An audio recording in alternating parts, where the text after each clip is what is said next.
त्यक्त्वा धनंजय सिद्ध सिद्ध्यो समो भूत्वा समत्वम योग उच्यते। योग समत्व की भाषा सिखाता है, जीवन में सम रहना। और उसका मूर्तिमंत उदाहरण बबन राव माने तड़वलकर बप्पा है। जीवन में सम रहना, भीतर सम बाहर सम, घर में सम घर के बाहर सम, दिन में सम रात में सम, गर्मी में सम और शीतलता में सम। अब इसके आगे मान में सम अपमान में सम।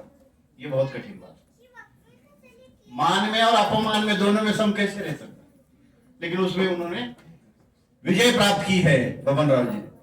जय में सम पराजय में सम, तो वो योगी है। योग कर्मसु कौशलम, कुशलता पूर्वक किया गया हर कर्म योग है।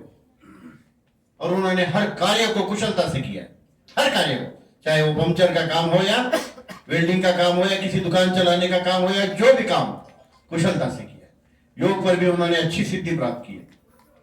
वो स्वतः योग किए हैं और आगे भी अपने पूरे परिवार को, सभी को योग में जोड़ा है।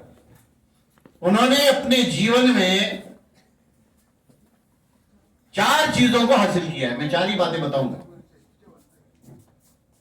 सबसे पहले पॉजिटिविटी, सकारात्मकता का गुण उनमें भर दिया है। पॉजिटिव सोच ने उनको पूरा घेर रखा है। तो पहला गुण है उनका पॉजिटिविटी। दूसरा गुण है क्रिएटिविटी, सृजनशीलता, कुछ नया करने की उम्मीद। हमेशा उनके अंदर वो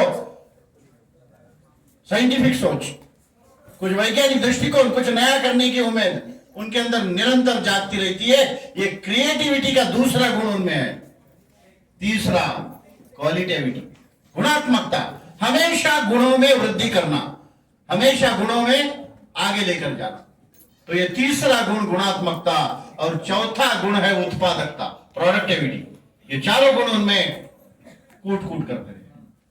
तो उन्होंने अपने जीवन की ये यात्रा अज्ञान से ज्ञान की ओर आगे बढ़ाई है, अंधेरे से प्रकाश की ओर आगे बढ़ाई है, जड़त्व से चैतन्य की ओर आगे बढ़ाई है।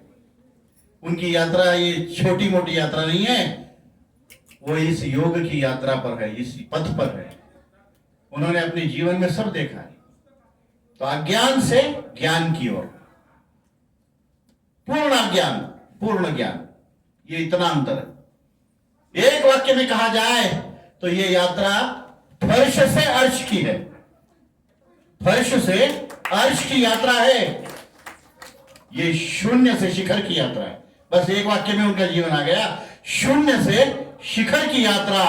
तो उनकी इस यात्रा को एक ही नाम देता हूं, मेरे वाणी को विराम देता हूं, ये दिव्य यात्रा है। और उनका ये मार्गक्रमण हमेशा पथ प्रदर्शक रहेगा, सबके लिए, युवाओं के लिए भी, नए पीढ़ी के लिए भी, परिवार के लिए भी और समाज के लिए। तो ये पथ प्रदर्शक उनका कार्य। उनके इस पुस्तक को बहुत बधाई देता हूं। ये खूब घर घर तक पहुंचे और लोग इससे प्रेरणा ले।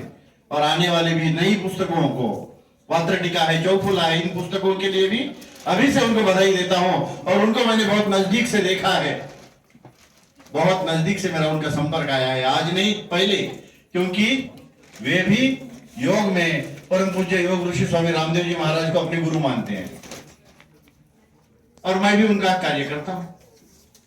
तो योग में जुड़ने से उन्होंने अपने आप को एक पूरा बदल दिया है। तो ऐसे इन महामानव को, महापुरुष को मैं अभिवादन भी करता हूं और उनको अगले कार्य के लिए बहुत शुभकामना देता हूं। मंच के सभी गणमान्य अतिथि और सामने बैठे हुए सभी श्रोताओं का भी मैं अभिवादन करता हूं, मेरे वाणी को विराम देता हूं।